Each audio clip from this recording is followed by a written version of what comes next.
I couldn't qualify for financial aid, not because we didn't meet the financial criteria, but because my parents never filed their taxes. Nobody knows everything. And matter of fact, they really say you need to be 2 steps ahead of whoever you're training. Honestly, I say the number one thing it takes is just a willing heart. What I mean by that is just like, you have to be willing to be helpful to people even without getting paid at first. I think truthfully, entrepreneurship is like learning how to walk. It's like you just don't stop until you learn how to walk. No matter how many times a child falls, and if they're able-bodied, they normally never say, hey, walking is not for you. Won't you stay crawling? Never. They like, oh, you can do it. You just a little more. Oh, you took 2 steps. Like, all you have to do is just try. One of my mentors told me, if you help enough people in this world get the things that they want, you'll ultimately have everything that you want. And that same principle I see true because I was a volunteer doing taxes for free. People wanted to get their taxes prepared. I was only just meeting that need. I wasn't trying to make multiple millions from it. I literally was just trying to be helpful. And I had zero clue that would have done anything. So if you're willing to help anybody, for free or not, if you're just willing to be helpful, you'd be so surprised where it'll take you. If you're willing to put in the work before you often get paid, you'd be so surprised where you'll end up. So. If y'all know me, y'all know this. I am super excited about this week's podcast. We have one of my mentors, one of my best friends, my brother, feels like same mother, 7-figure earner. You know what I mean? So we want to kind of give you guys a little insight on what it takes to get to 6 figures, to get to 7 figures, what rooms you need to be in. So I brought him on. Thank you so much, Charles, for coming. So before we get started, you know how we start our podcast. Who is Charles Hopkins? That's what we want to know. So talk to us, brother. Who am I? Who are you? Man, first off, I'm a man of God. Love it. I'm a father. I'm a business owner. I'm a person that really tries to do his absolute best in whatever he does. But I also happen to be a tax strategist. and that is a gift that I believe the Lord has given me to help people most effectively. And I love what I do. I do what I love. The biggest reason I love it is because I get to help people, and I love people. And how deep you want me to go? How did you get started? You know, we could start there. Yeah. Story. We could take your story. We love to hear stories on the show. I'll give you the story now. Give me what the story. Okay, so ultimately, man, so I'm the oldest of 6. What I was trying to say is I got started, like, I'm the oldest of my family.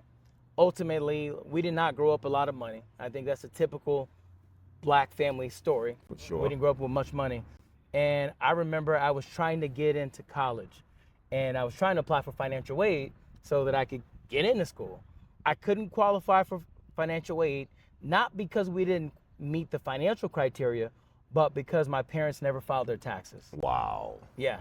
So because they never filed their taxes, they're like, you have to submit your tax return so they can prove how much you're making so they can see how much to award you. Fortunately, by the grace of God, I already had a job at Kroger as a cashier. So I had a W-2. I got to file independently because I was 18. I used that and qualified on my own. And then that's how I was able to get into financial aid. And then that's how I was able to go to college. Wow. Yeah, so I had to do it on my own. But that's when I realized the importance of taxes. And the funny part is my dad, really great man, he was an entrepreneur, and they gave him a 1099 for more money than he earned, and he didn't know how to fix it. So they gave him a 1099, and this is in the 90s, and it was like for 6 figures, and the amount of taxes he was going to have to pay was enormous back then. I think it was probably like $30,000 or $40,000, and he didn't have it. And then because of that $40,000, started accumulating fees, penalties, and interest. Wow. So he stopped filing his taxes. Now what he didn't know is if you have expenses, you can offset that. And even if the number wasn't right, that could have all been corrected. But he just thought he was doomed. The number was submitted to the IRS. That's it. That's all we have to work with, period. It's never going to be better. So because of that, they hadn't filed for years. Then they started garnishing my dad's paycheck. And because they were garnishing his paycheck, he had to do odd jobs after a while, even though very intelligent man. And my dad's a doctor, a chiropractor. But for a period of time, I don't know how to pay these bills, and he couldn't earn traditional money. Wow. And that was something I was aware of. I was going to school for accounting. My tax professor said, hey, the IRS needs volunteers. And if you volunteer, you can get extra credit. And I was like, okay, I'm in. And he's like, you're going to be preparing taxes for low-income families for free. And it was the cutback on predatory lending that was happening at that time, predatory practices. And so I started doing an IRS program. And before you know it, I was a student worker as well. My boss knew I did the program. She said, hey, can you help me look at my return? I don't think that the people I went to did it right. And it was like one of those big name type stores, like an H&R Block type of company. It wasn't H&R Block. And so I looked at it. Sure enough, there was a form that they excluded, and they told her she didn't need it. That form was worth an extra $1,700. Wow. And so just me seeing that she was owed an extra $1,700, and I filed the thing for her to get her money, and she was happy, and I felt good. I felt like I was making a difference. So I was like, okay, so there's a need for people to just care enough to listen to what people are saying. And that is what got me started. Before you know it, my friends were asking me, can you do mine? Can you do mine? And my confidence was getting up, so I was helping other people. And then ultimately, friends of friends were getting here, like people I never even met or heard of were coming to me. And I got married my senior year at college, and my wife was like, look, if this is pulling you out the house, and we had just had a daughter, and if it's keeping you away from the family, she said, you need to start charging for it. And I started charging, and the rest is kind of history. Yeah, I love it. I love the stories. So you got into it because of your father, all right? And then you was presented an opportunity to kind of work with the government, which is outstanding. What you needed to know in order to build a 7-figure business. Absolutely. Okay. I guess this is one of the questions everyone wants to ask. Like, what does it take, right? If you had to sum it up, what does it take to start from nothing and build a 7-figure business? That's a great question. Honestly, the number one thing it takes is not knowledge. Because when I first got started, I took like a 2-week training course, but you learn from doing. Like when you're doing the thing, you learn from doing. Nobody knows everything. And matter of fact, they really say you need to be 2 steps ahead of whoever you're training. Honestly, I say the number one thing it takes is just a willing heart. What I mean by that is just like, you have to be willing to be helpful to people even without getting paid at first, because people are going to be a lot more tolerant if you're not charging them and you're learning. Got it. So, makes sense. or if you're charging them something nominal, something very little, they don't mind you learning. Hey, you're helping them. You're doing them a favor. But guess what? After hundreds of people, I started learning and getting better and better. And before you knew it, I was an expert. Wow. Now I've done thousands, literally thousands. Wow. But in the beginning, you're not going to know. So if I didn't start until I know what I knew now, I would never know what I knew now, because most of what you learn is from trial and error. Wow. So that ties kind of into my next question. So we just came from an event. What's his name? Russell Brunson. Russell Brunson. We were sitting in the inner circle. You have to be at 7 figures or more to be in that circle. Yeah. What would you advise people? There's some people who are skeptical about mentorship. What would you say to them? That's a good question. That's a great question. So we're in Boise, Idaho right now. Idaho. I know y'all see the background. Yeah, we're in Idaho. And we're outside with suits on. It's not hot. Yeah, this is cool because there's no humidity in Idaho. Yeah. No, it's pretty good. Yeah, it's beautiful out here. So about mentorships, the biggest thing I realized is that it's the only really way you're going to make it very fast. And here's why.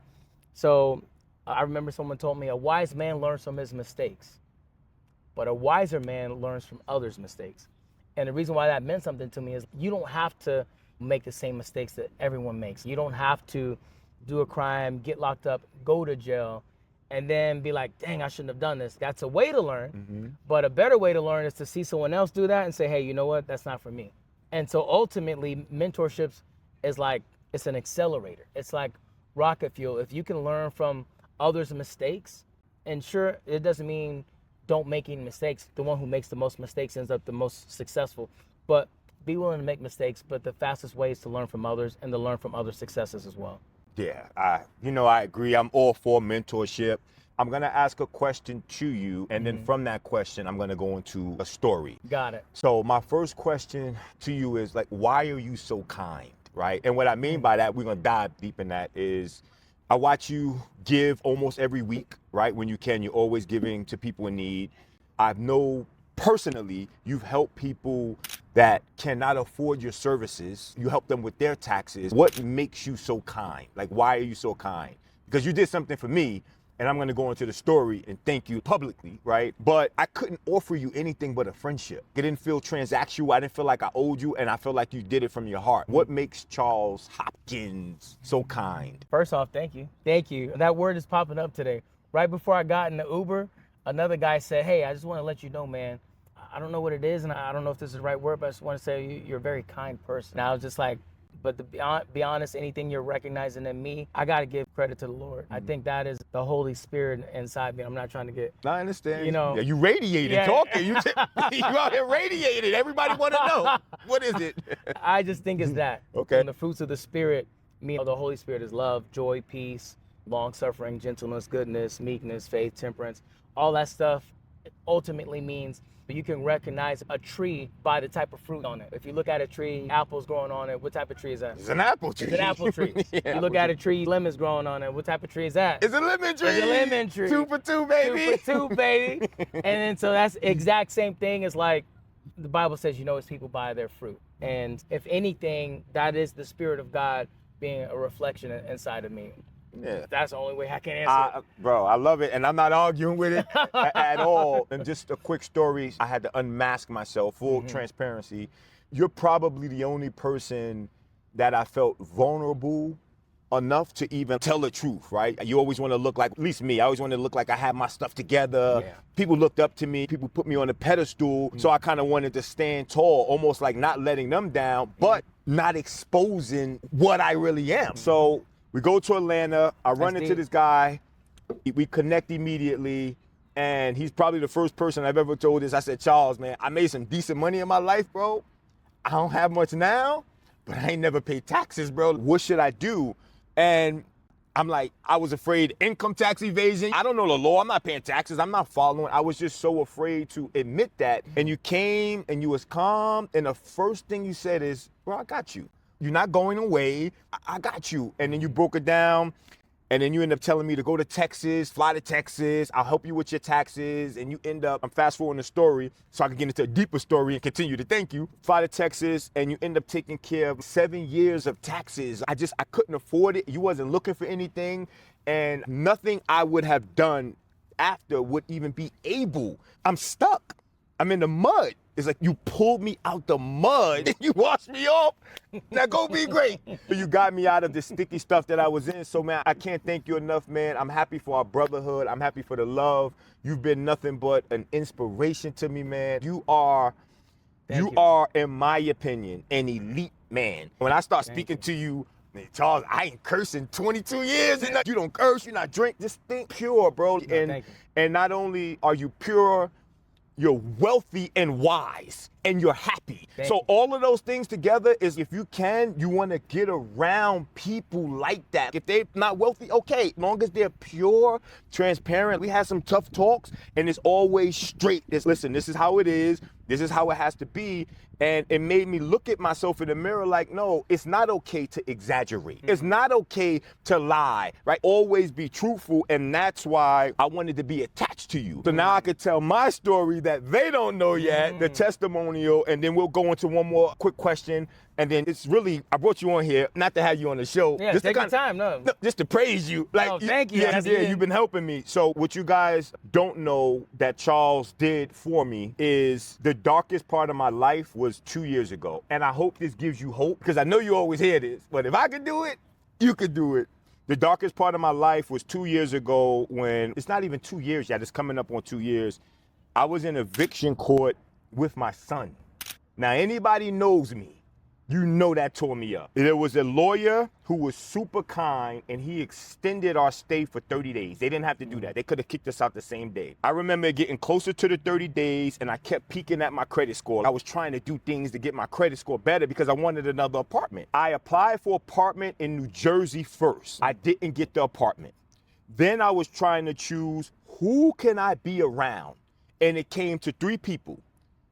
It was either gonna be Ash, it was going to be Storm, or it was going to be Charles. I needed to be attached to somebody who has been pouring into me. I needed to be attached to somebody who had more intelligence than me in different areas that I needed financially. Bro, you need to get your stuff to get people who are gonna be honest and straight up. That's what I needed to be around. You get around a lot of yes people when you're doing well, and it's respectfully to me, I love your friendship, but I don't need you. It's like, I'm gonna be good with or without you. And then there's a different type of relationship and bond there because now I know it's genuine. You don't need me for anything. You're here because you want to be here, not because you have to be here. That's a different type of relationship. So Ash has a family. I didn't want to evade that. Storm is ripping and running, right? And I know you have a family, but it's like you extended your hand to me. So fast forward, I got 3 days left. I said, you know what? And I didn't tell Charles this yet, so this is the cool part. I said, I'm gonna apply for an apartment in Texas. I remember you telling me you lived in the Austin area. I said, all right, let me look in the Austin area. Sight unseen, I applied for an apartment. 1 hour later, you've been approved. I almost cried, I was super happy. Bittersweet feeling. Can't take my son. I gotta go do this journey by myself. So when I figured that out, I remember right before I left, I had my computer, I had a bag, whatever I had in that apartment went into storage. I knew I was gonna lose it. I can't pay the storage. I need to find a better place and I need to get around somebody who is radiating. I need that. I need the mentorship. I need the love. I need the support. One thing that I learned about it before I continue the story is you always have to be true to who you are, because there may have been more people who wanted to help me, but they didn't know what I was going through. How can you help somebody if you don't know they need help? So it's super important to unmask yourself. Show the world who you really are. They're gonna love you. They're gonna love you for who you are. And then now I'm blocking my own help. I'm blocking my own assistance, bro. Blocking it. Everybody think you're good, Link. No, I'm not good. But I had the courage, and I definitely think it was God, to let you know that. Get on a plane, fly to Texas. I remember calling you like, bro, I'm here. Yeah. Before I did that, I remember taking my son and holding my son, and he was, I don't know, 3 months old, 4 months old. And that's what I remember. I remember every time I held him, you have two kids, you listen to his heart, but I remember every time I held him, he was like a heavy breather. But when I held him, his breathing slowed down, right? It's like he knew who I was. Yeah, he's more at peace when I'm holding him. I'm sitting there and I'm talking to him, and I said maybe 10 words because I started breaking down, obviously. And I said, Papa, I love you, but I gotta go. I don't want you to think I'm abandoning you. And I know he probably don't understand, but he's listening. Right, I don't want you to think I'm abandoning you, but I got to get myself together. Man. Yeah. I have to get myself together. Yeah. I'd rather spend 2 years without you and spend the rest of my life with you rather than to have you with me and we both struggling. I feel like that's irresponsible. Can't take care of you right now, but I'm going to put you somewhere where somebody can take care of you. 100%. That's what we're going to do. Wow. Get on the plane, call you. Hey, Charles, I'm here. He's going, what? What's up? I thought you were visiting. No, I'm here. Yeah. I'm here. Yeah. I remember we went to Walmart. We got some stuff. I didn't have anything. Charles was kind. He gave me a blow-up bed. I'm like, cool, I got my computer. I got a blow-up bed. I'm going to be good. And some of the best news I heard from that situation is I'm thinking to myself, I'm that dude. I don't care if I'm at the bottom. It was a beautiful nightmare for me. I'm like, I'm at the bottom. It's only one way up. God, you gave me this apartment. You put me next to somebody that's doing better and helping me. And I got my computer. Let me get busy. Let me do what I do. Yeah. So I had my computer. I didn't have anything. Thank you. You gave me the bed. And I remember laying on the floor that night. I didn't even blow up the bed that night. I remember laying on the floor. I bought pillows from Walmart. You remember that. I remember laying on the floor and I had less than $1,000. This is where the hope comes in. I had less than $1,000 in my account. And I remember telling God, thank you for giving me 30 days. Thank you. No matter what thank you. That's all I need is 30 days. I remember hooking up my computer, the next day having internet, and then I got the email, welcome email. You know what it told me, Charles? What did it say? You get the first 2 months free. So I paid for 1 month, and now I get 2 months free. Wow. So you giving me 90 days to build? Did you know it was going to do that? No. Oh, wow. You give me 90 days to build? Wow. So we're clear on God's this, guys. Yeah, so we're clear on this. I had nothing, brother. I had a brotherhood. I had somebody, if I know I was hungry, I could go to your house. But a lot of times, for me anyway, where I got excited about, that's why I call it a beautiful nightmare, where I got excited after I read the email, and then I'm looking like, okay, you giving me 90 days, I can do this. Most beautiful thing in the world, and I want you guys to feel this. Everything I did to put myself in that position, it was self-inflicted wound. Oh, you know why I love that? Why? Oh, I did this to myself. I can get out of that. It's different if you're doing something I can't control. Like, I can control my own actions. I can 100%. control my own discipline. I can control my own consistency. I can control me. Yeah. Bro, wake up. Wow. Get it together. Yeah. So for that, Wow, that's good, man. that 90 days, I put together a plan. I made one sale, I believe. I took half of that money, I put it into ads, $10 ads. I made another close, and I decided I want to do a mentorship, and I went from 0 agents to 50 agents to 100 agents to 150 agents. Then we had some chargebacks, and I was like, Then we went back up. So it's kind of been a roller coaster, but a roller coaster that has continued to go up. Let me rewind and then come back. Which was cool is this. This way I gotta shout my brother out. No, this is good. The story is good. You don't have to Thank stop. you. I gotta shout you out though. Okay. And I'm coming back. So Do like this. I go to Charles' house, right? Charles' house is incredible. His family's incredible. Everything's incredible. I had a nice 2-bedroom apartment, but full transparency, when I walked in your house, I didn't want to go home. I'm being real with you. And it's not what you did, right? What you did obviously doesn't need to be downplayed. It's how you responded, bro, that touched me. We walked in your house, we talking, and you always asking me how you doing, and I'm saying, yeah, man, I put my stuff in storage. I had tailor-made suits, I had clothes. I lost it. I couldn't afford to pay for it. I'm gonna try to articulate the way you looked at me. You looked at me as if like it just happened to you. You looked at me as somebody just told you lost all your suits, I felt that. You pause, you stop, and I ain't trying to get crazy, but I think you might have had like a but it was so beautiful because I read people so genuine and pure, and how I know I was accurate in your feelings, you wasted no time, bro. We was gonna sit on the couch. I think you asked me, do I want something to eat? Soon as I told you that, you paused, you said, yo, come with me. Never been in your house in my life. Yo, come with me. Where did he take me? Took me through the room, over to the side, over this way, that way, into this huge closet, and was like, I had to tell him to stop giving me stuff. Bro, stop. I remember having like clothes piled up, and this vulnerability, like, I don't care, right? I'm happy to cry. Keep crying for pain all the time. Like, I cry for joy. I just remember going home, like taking the stuff. I didn't know how to like even articulate how much I appreciated it. But I remember just going home and just feeling so loved, right? Just feeling so, like, for the little bit I did for you, like whatever it is I did, I felt like appreciated. I felt like God had me, and that right there propelled me. And from there is when I really started turning up. I'm like, oh, because it gave me hope, bro. And that's what people really need. And that's why I'm sharing this story. Anybody that's going through something, once you get a glimpse, like imagine being covered in just a bunch of like dirt. You just dirt, whatever. Building falls down on you, covered in dirt. And you don't know how much time is going by. You're thirsty, you're hungry, you're suffering, you don't know what to do. I can't move because I don't know where to go. And then you hear something. And then you see like just a glimpse of life, bro. It's enough for me. It was enough for me to keep breathing. And that's all I needed. That's all. Let me breathe and I'll get up. I didn't know that. Yeah, and then now you know, this is what because that's what you did for me. You gave me that hope. Even I started making some money, but as a man, I felt like I let down not only my mentor, starting with my mentors, that's the first level. Bro, my guardians, my coaches, myself, God, bro, everybody who has took time to pour into me, bro, get it together. And that's what people have to really understand. When you start thinking about your why or your why starts diminishing, it's bigger than you. 100%. Don't never let the people who poured into you hard work go into vain. I agree with that. And once you start pulling and you gave me that glimpse of light, you came in and you put the oxygen mask on me, bro. I only need it for a little bit of time. I only need it for a little bit of time. Yeah, just let me good. catch my breath.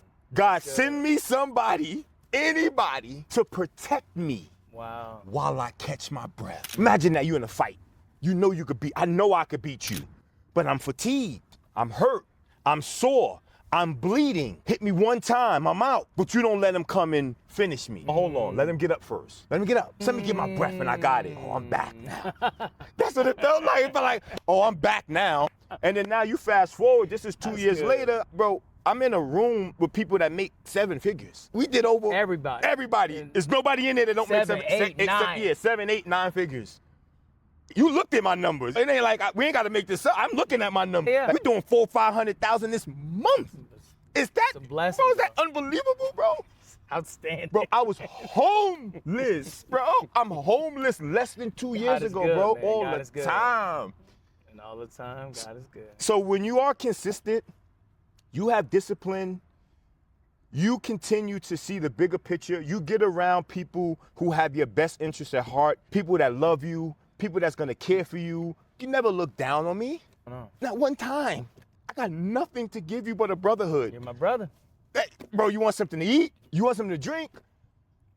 You know what you told me when I first got here? Bro, you could have stayed in the guest house. I ain't never been in your house. You want to stay in the guest house for a couple? Bro, that's just, oh my God. When you give somebody a little bit of hope or somebody believes in you, it changes the game. Yeah. And that's why when I talk to you, my agents or anybody else listening, I believe in you. I'm your hope. I took it from 0 to whatever. You may not be able to do it in 2 years. You may be able to do it in 10 years. Whatever. 2 years, did it fly by too? It did. It did. I think it flew. I think it flew by. And 2 years are gonna pass whether you wanted to or not, so you might as well do what? What should they do? They should just what do you say? You tell me. What should they do? I want to hear think from the you. 2 years are gonna pass by whether you try or whether you stay in the exact same situation, so you may as well try your best. Give it your all. What do you have to lose? All right, let's just say you try everything, your absolute hardest, you learn, and let's say everything failed, you learn what didn't work. Most entrepreneurs have multiple failures under the belt, including Sam Walton, who once he passed away, they were so wealthy, even his children were all in the top 10 wealthiest. Like all of his children were number 2, 3, 4, 5. Wow. Yeah, at that time next to Bill Gates. And then, so don't ever be discouraged. Maybe you tried other stuff. Maybe you tried all these other things and they just didn't work. It doesn't mean you stop. It just meant now you know what didn't work. Or you also learned from what happened then. I think truthfully, entrepreneurship is like learning how to walk. And when little Jeremiah was learning how to walk, did he ever fall? Of course. Yeah, how many times?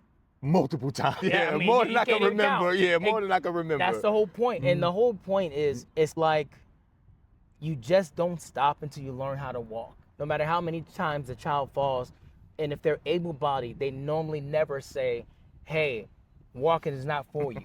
Won't you stay crawling? Never. Never. They like, oh, you can do it. You can do it. You just a little more. Oh, you took 2 steps. Like, all you have to do is just try. And when you have a mentor, you learn from them. You don't have to make all the mistakes that they made. And so that's why I think mentorship is so powerful.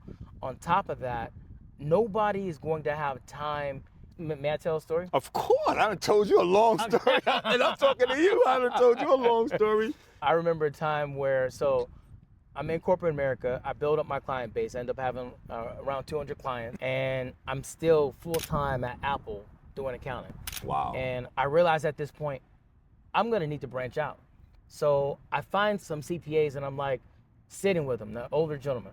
I was like, hey, can I sit with you? Can I like buy you a lunch, or can I just learn from you? Can I sit with you for an hour and just learn? And I meet them, we have a good time. I'm like, oh, hey, I'd love for you to be my mentor. Can you like coach me? Can you train me? And they say, yeah, of course. And then, oh, great. So I leave, I started my own, I have some questions. I'm like, man, I wonder how my mentor would have handled this. I reach him up and like, ring, your call has been forwarded to the voice messaging system. I'm like, oh shoot. I'm like, oh, he's busy. He'll call me. I message him, hey, when you get a chance. I'm calling him up multiple times, texting him multiple times. Guess what? He's busy. I'm not paying him anything. That you're not paying to be a mentor, that's really not a mentor. And they're only going to be willing to help for a certain period of time. Some people do help out, but you get the most out of mentorship that you pay something with, whether it be your time and attention, or whether it be paying them with money. And I'm also only saying that because I know a lot of people think a mentor, you're not supposed to have to pay a mentor. But I'm just telling them, in case you do, that is how a mentor can afford to spend time with you. Most precious commodity. It's time. That's what I think. So in case you're like, why should I pay? Like, I remember when I first got out there on my own. So I'm making money, my first tax season away from corporate America, and I'm feeling good. And money's coming in, and I'm spending like money's gonna come in year round. I thought it would. But what I didn't know is that accountants make 80% of their money in the first 4 months of the year, or traditional tax preparer. And that's all I was doing at that time. And after April passed, like May comes, it started slowing down, then June, then July. And then, okay, now I'm in August and things are crawling. And I'm like, I might have to go back to work. Wow. Like, something is wrong here. And so then I prayed about it. I'm like, Lord, what should I do? And so I just start taking action. So I go and I try to apply to work with the state as an accountant. And first interview went well. They're like, hey, look, we like you. Come back for another. But then, like, when I got to the car, like 30 minutes later, the lady called me back and she's like, hey, Charles, I'm so sorry. I have terrible news. The state pulled out of the deal. Then they were going to hire 5 accountants. Now they're hiring nobody. And so she's like, I'm so sorry. But I was grateful. I felt like the Lord closed that door and then he had something else for me. Nice. Sure enough, I was on Facebook that night. And this guy was like, hey, is your tax firm struggling with this and this? I'm like, yeah. Are you trying to get clients this and this way? I'm like, yeah. He's like, look, I can help you. And I'm like, great. And he's, yeah, for $6,500. It's like, oh, shoot. Wow. And I was looking to go back to work. So it's not like I had a lot of money, but I'll take $1,000 down. And I had an extra $1,500 room on my credit card. So like I swiped, I got in, and I was like, whatever it takes, I'm going to get in, earn the money necessary in this course by using the course, and then you can pay the rest of $1,000 a month. And I'll pay the rest of that off after that. Within 2 weeks, I earned an additional $70K in additional revenue, was able to pay for the course. Wow. And then the rest just started working itself. And so I'm saying all that to say, you can't be afraid to pay a mentor. Like, you'll get the best results. And I know it was effective because there was this other CPA. He had everything I didn't. Me at that time, I'm just going to tell you my beliefs at that time. Some of my limiting beliefs were, I can't put myself out there like that. I didn't want to show my photo. Oh, they're going to see I'm black. Oh, this other person, they have better credentials.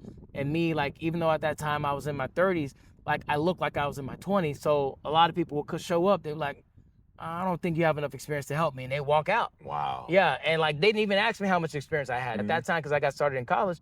At that time, I already had 10 years, but no one was asking that. And so I didn't think I had enough. But I remember there was this other guy, he had everything I didn't have. He had different cultural background. He had more age experience. He had different certifications. And he's, look, I asked him to go to lunch because I was trying to learn from mentors. And he said, this was after the fact, or I was networking. And he said, hey, let me pay for the lunch. I'm doing good. It's my 5th year doing this. I just broke 6 figures. Like, I'll pay for lunch. And this was his 5th year. This was the end of my 1st year. I'd only had a mentor for about 4 months or so, maybe even 3. And I had already exceeded the amount that he was making. Wow. Maybe by about 10 or 15%. Wow. And that was my 1st year. And it took him 5 years to make that. Then I realized, oh my goodness, what you say is true. Can I say your phrase? Oh, please say my phrase. I'm glad everybody liked it. Please say my phrase. And that's when I realized mentorship truly is the only shortcut God allows, because it's a solid shortcut. Solid. I realized I was making more than he was after 5 years of figuring out trial and error on his own, because my mentor gave me the blueprint. And just so you know, I mean, take that for what you will. Of course. Of course. You live in proof. We don't have to get into crazy numbers. We don't want nobody looking for us or anything like that. Sure. But you've paid, and you can confirm this or correct me, obviously, Sure. you've paid over $1 million for mentorship programs. Oh, yeah, well over. Over $1 million. 100%. Okay. And how did that work out for you?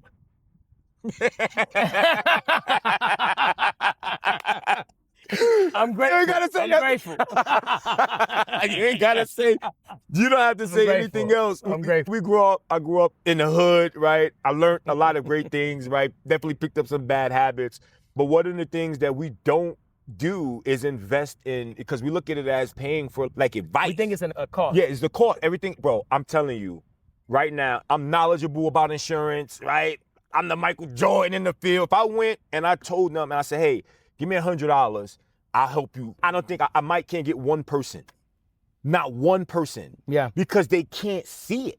Yeah. Can I tell you? Of course. So something that proves that, you're right. So what a person pays for something is what they're willing to value that at. And so, for example, if somebody gave you a ring that they got out of the bubblegum machine, if somebody was trying to propose to a woman with a ring that they got out of the bubblegum machine, and they told them like, hey, look, I got this out of the bubblegum machine, but I just want to let you know, I don't know how happy the woman would be. I don't know. But what I do know, if you like, even if she received the ring and you like, this ring is over $10,000, just as an example, it means more because you know it cost that person something. And which ring are you going to treat the best And it's just human nature. We tend to value what has a price tag. So they did this experiment they call the Stanford wine experiment. Or I believe that's what it's referred to as. But Stanford did this experiment where they took 3 bottles of wine. Then they labeled them wine A, wine B, and wine C. Now they did something unusual in this experiment because they wanted to see how people react to price. So they put wine A, $20. Wine B, $100. Wine C, these numbers are examples because I don't recall the exact amount. Wine C, $500. And then they went around, had taste testers go around and taste each wine and rate it on a scale of 1 to 10. Now, without knowing the results yet, what do you think, which wine do you think got the highest rating?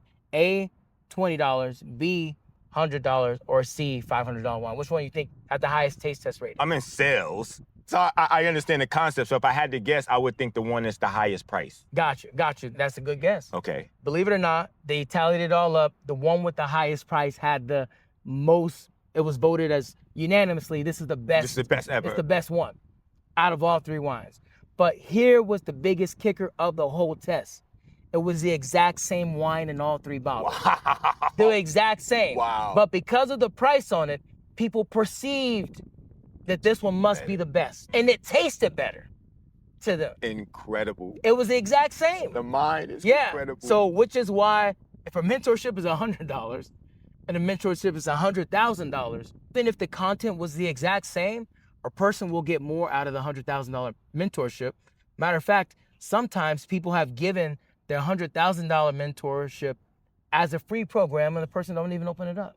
Wow. But when a person actually pays that price tag, guess what? They make a lot more money because whatever's in there, you're like, look, I'm not gonna let my money go to waste. But we're in Idaho. We're in Idaho. That money ain't going to waste. We're in Idaho. Yeah, so I get it. Yeah. You see what I'm saying? Where's it at? Where we flying to? Exactly. Because we just paid our money. Yeah, exactly. That's an excellent point. And it's something that I struggle with. You've been trying to help me. I've been trying to give. And there's times I've had, same thing like you said, I remember I was putting together when I first started getting into, that's how Investor Link even got started. I remember telling like a group of people, hey, let's all put up like $25. Let's pool it together. Let's see if we could get something. And I put it on Facebook. I had one person contact me. I said, you know what? If I can't get 10 people to give me $25, maybe I can get one person to give me $500 and we can pull it together. 2 weeks later, I put up another post with $500 a month. 25 people contacted me. Wow. Well, because now you have a bigger mission. People can get behind that. They see more value in, bro, $25 to get a, what you gonna get for 25? Everybody pull it together. $500 is, oh, this is real. This is tangible. I can almost feel it without seeing it because I'm paying more. And last thing, because this has been incredible. You're incredible. I love you as a brother. Likewise. I don't know if you warned me or Storm warned me. And it's funny. This is just business advice. I know some of you are on for insurance, but every now and then we're gonna try to have a 6-figure, 7-figure person on. We're just gonna chat. We're gonna talk it out. Listen to our story, see what we did, and giving you the hope that you can do the same thing. If you do what we're doing, you're gonna have similar results. Yep. Yeah, so I don't know if you said it or Storm said it, you're gonna have more trouble with people that's like low ticket than higher ticket. And this is no exaggeration. I have multiple people pay me $25,000. I might hear from them once a week, once a month. What's next? Let's get into it. Weekly calls, they even happy with monthly calls. They're doing what they need to do. 100%. I've had people come in for free and complain. That's hilarious. Bro, you pay nothing to get in the community and you're complaining. And I'm not saying, so here's where I'm gonna defend, right? I'm gonna play both sides. If we tell you we're gonna do something and we don't do it, it doesn't matter if you pay or not. I can understand you complaining. I get that. Don't matter if somebody charge $25,000, somebody charge $0. If you're coming into the same program, no, I'm just saying somebody pay $25,000, somebody pay $0. If I'm telling you, I'm giving you getting the same thing. Of course, and that's then a valid reason. That's a valid reason. But no, you're complaining about things that you could do on your own. I need to speak to Link and cannot, bro. Because you can't speak to Link and you're not paying? They paying $0. Wow. So it's just like it changed my whole mindset. And the good news is you sit here with some entrepreneurs that's doing well. Bad news is Inner Circle Elite is going up. Yeah. The price is going up because not only am I knowledgeable, right? Here's why the price is going up. I need y'all to catch this. Not only am I knowledgeable, I'm around people that are knowledgeable. We paid $50,000 for Russell Brunson's Inner Circle. So now you don't have to pay $50,000 for his because I'm in it. Yeah. So you're not only getting... He's made over $1 billion. You're not only getting my mentorship, you're getting my mentor's mentorship. You're getting generations of mentorship. Literally.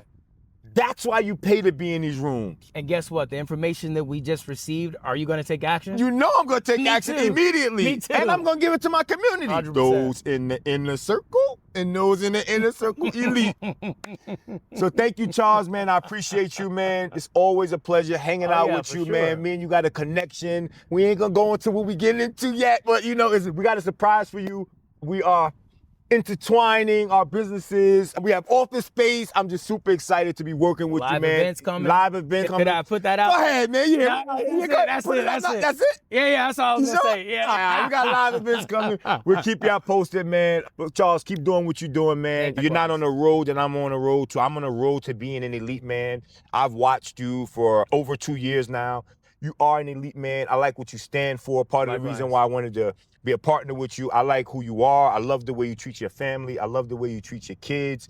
And it's just my responsibility to myself to be around people who are radiating. That's good. If I can do it, right? And obviously you see something in me as well, because you ain't partnering with everybody. Right. We know that. Yeah, it's a compliment to you. It's a compliment to your beautiful family, man. Your mother, your father, your guardians, whoever raised you and poured into you to give you the principles that you have. I'm also thanking them as well, man. So this was a pleasure. Can I say one thing? Yes. So one, I just observed the way Link moves, and your mission of the 32 million is going to be fulfilled. Like the impact, the ripples that are being created from the actions you're making when you're at home on your Mac, working late at night and people can't see that, just so you know, the Lord sees you. I appreciate it. Yeah, I feel like everything that you're working for is about to be manifested. Like, I just feel that.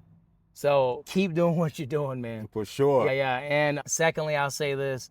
One of my mentors told me, if you help enough people in this world get the things that they want, you'll ultimately have everything that you want. And that same principle I see true, because I was a volunteer doing taxes for free. People wanted to get their taxes prepared. I was only just meeting that need. I wasn't trying to make multiple millions from it. I literally was just trying to be helpful. And I had zero clue that I would have done anything. So if you're willing to help anybody, for free or not, if you're just willing to be helpful, you'd be so surprised where it'll take you. If you're willing to put in the work before you often get paid, you'd be so surprised where you'll end up. So that's all I'll say. I've seen my brother Link here just transformed over these past 2 years in an astonishing way. I appreciate that. Yeah, hey, so definitely keep up the good work, that. bro. Yes, sir. Definitely, Yes, I appreciate that. We off and out, man. I love you. I got my brother here. I'm proud. I'm in Idaho. Best tomatoes, best potatoes in the world. Oh, the fries were amazing. Oh, my God. The fries were amazing. Inner Circle Elite, we definitely taking a trip out here. I appreciate y'all. Until next time, and God's will, see you soon. Peace. See you soon.